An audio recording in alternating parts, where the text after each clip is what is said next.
Halo, selamat sore semua. Kembali lagi di video saya. Dan di video kali ini saya akan sharing tentang coolant atau cairan pendingin di kendaraan kita. Nah, cairan pendingin ini atau coolant ini harus secara rutin kita tambah jika kita melihat di tabung reservoirnya sudah mulai berkurang.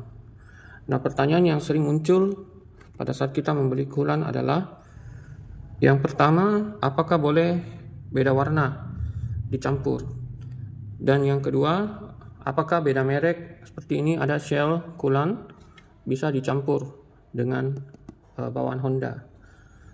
Nah, sekedar info, saya sering mencampur Honda yang tipe 1 coolantnya dengan yang tipe 2 karena yang sedang berada di mobil kita pada saat bawaan dari dealer, kita membeli dari dealer dari baru, itu pasti diisi dengan coolant tipe 2.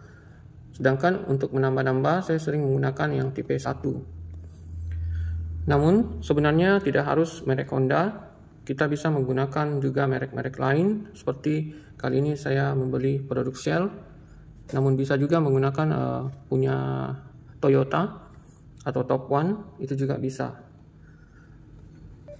Jadi intinya menurut saya pribadi, beda warna coolantnya itu bisa dicampur.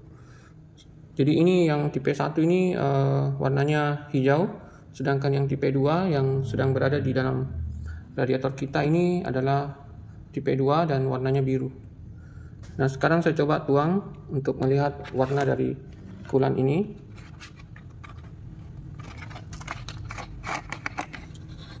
Seperti ini. Nah, itu warnanya biru ya. Biru. Persis seperti dengan corong ini.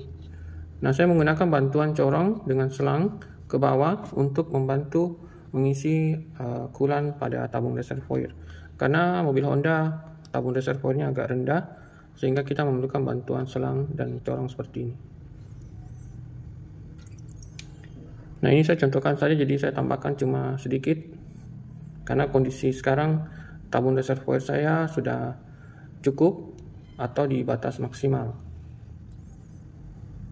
Mengenai harganya sendiri, yang tipe 1 ini lebih murah daripada tipe 2. Jadi yang tipe 1 itu harganya 40.000 sekitar begitu, dan tipe 2 jika kita ingin membeli 1 literannya itu 120 ribuan. Jadi harganya beda jauh. Dan di sini tertulis all season, sedangkan pada tipe 2 Honda itu tertulis long life. Jadi warna coolant di sini hanya sebagai penanda saja agar tidak diminum oleh anak-anak atau orang yang tidak tahu bahwa itu sebenarnya coolant. Karena kalau tidak diberi pewarna, warnanya akan menjadi bening dan berbahaya jika diminum. Dan alasan kedua kenapa coolant harus diberi pewarna baik merah, biru ataupun merah, itu agar pada saat terjadi kebocoran pada sistem pendingin kita atau radiator kita, dengan mudah kita mendeteksi pada radiator bagaimana yang terjadi kebocoran. Karena di sana akan terjadi semacam tumpukan kerak yang berwarna merah, hijau atau biru sesuai dengan coolant yang kita pakai. Berikutnya pertanyaan tentang apakah beda merek boleh dicampur? Jawaban saya tentu saja boleh, dan itu adalah pendapat pribadi saya. Mungkin teman-teman punya pendapat yang berbeda. Karena kebanyakan besar atau kebanyakan itu coolant yang beredar di Indonesia itu bahan utamanya adalah ethylene glycol. Dan sepertinya Honda tipe 1 dan tipe 2 itu juga sebenarnya bahannya sama, ethylene glycol bahan utamanya. Tetapi tipe 1 itu tebakan saya saja komposisinya itu 30-70 seperti Shell ini. Jadi Shell ini itu dengan jelas tertulis. Di sini ada tertulis 30-70. Jadi merek tertentu itu mencantumkan, sedangkan Honda ini tidak. Dan saya menebak ini komposisinya 30-70. Jadi 30% adalah aditif dan 70% adalah air murni. 30% aditif itu adalah aditif anti karat, pembersih, dan juga aditif anti pembekuan. Jadi yang tipe 1 ini hanya tebakan saya saja bahwa ini 30-70 sama dengan Shell ini 3070 karena dari segi harga tentu saja kalau 3070 itu bisa dijual dengan harga lebih murah karena 70%-nya itu air murni sedangkan aditifnya hanya 30%. Sedangkan yang agak mahal itu biasanya 50-50 atau 50% aditif dan 50% air murni.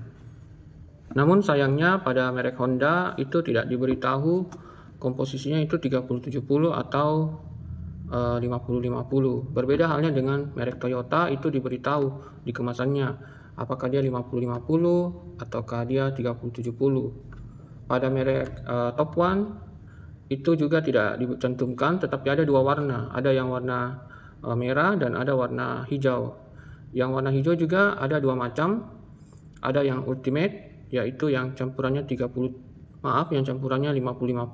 dan Ultimate itu pasti harganya lebih mahal dengan yang Power Coolant yang campurannya 30-70. Jadi selalu yang 30-70 menurut saya itu pasti lebih murah. Dan kalau Honda itu dia cuma mencantumkan tentang bahan utamanya. Jadi di sini dia cantumkan campuran dari, mudah-mudahan terbaca, ethylene glycol, anti karat, anti kerak dan anti foam. Foam itu maksudnya mungkin busa ya, atau gelembung.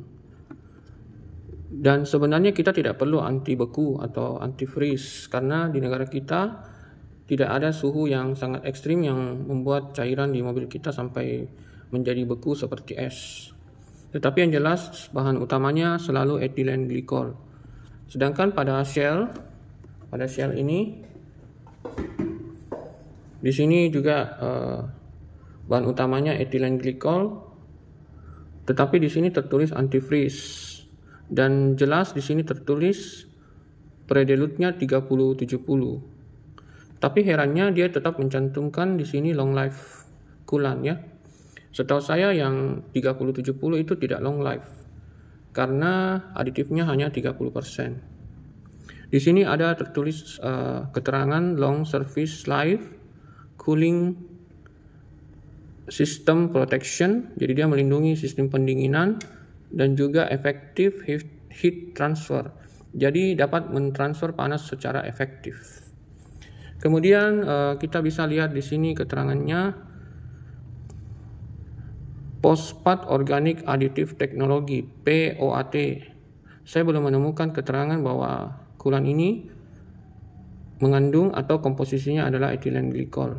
Saya belum baca secara detail keterangan di balik botolnya. Tapi yang jelas ini produksinya baru. Di sini tertulis Mei 2024. Artinya diproduksi pada bulan Mei tahun 2024. Untuk coolant Shell ini harganya 40.000. Jadi sama dengan harga dari Genuine Honda ini yang tipe 1. Jadi ini juga saya tebak-tebak komposisinya juga 30-70. Dan ini tipe 1 warnanya hijau, cairannya juga hijau. Kalau yang tipe 2 garisnya ini warna biru dan cairannya juga berwarna biru. Kalau saya pribadi, saya lebih memilih coolant dengan komposisi 30-70 karena 70% air murni ini lebih efektif mendinginkan suhu kendaraan. Dan itu saya tahunya dari browsing di internet dan melihat channel-channel yang membuktikan bahwa coolant yang 30-70 jauh lebih mendinginkan mesin. Karena di mobil saya tidak ada indikator suhu, jadi saya tidak bisa mendeteksi, tetapi secara logika 70% air tentu lebih bagus mentransfer panas. Selain itu, harganya juga lebih terjangkau daripada yang 50/50 dan juga menurut saya pribadi 30% aditif ini sudah cukup. Yang penting kita belinya merek yang umum kita temui seperti Shell, Top One atau TMO dari Toyota. Kemudian yang paling terkenal itu banyak di toko-toko Preston ya, Preston. Dan selain itu menurut saya 30-70 cocok di iklim tropis seperti Indonesia dan juga apalagi di musim kemarau seperti saat ini. Tetapi yang komposisi 50/50 juga ada kelebihannya. Walaupun agak mahal, tetapi dia menjaga keawetan dari radiator kita. Karena komposisi aditifnya 50% itu tentu lebih baik daripada hanya 30%. Tetapi karena komposisinya 50% adalah aditif, maka tentu 50% adalah air, sehingga kemampuannya tidak sebagus 70% ini. Karena semakin banyak airnya, maka semakin bagus mendinginkan kendaraan kita. Jika teman-teman memiliki kendaraan, misalnya mobil maupun motor, bisa menggunakan coolant ini ataupun coolant yang dijual di bengkel motor, seperti coolant dari Honda ataupun coolant dari mobil Honda seperti ini atau Shell. Tetapi kembali lagi kita pilihnya yang 30/70 atau 50/50.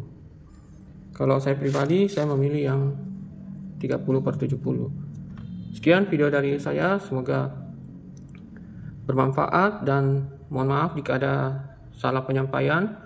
Semoga video ini bermanfaat, dan jika teman-teman memiliki pengalaman atau pertanyaan tentang coolant, kita boleh diskusi di kolom komentar. Bagi yang belum subscribe channel saya minta tolong teman-teman boleh mendukung channel saya dengan subscribe. Dengan begitu channel saya bisa menjadi lebih berkembang. Terima kasih teman-teman yang sudah menonton sampai akhir. Sampai bertemu di video saya yang berikutnya.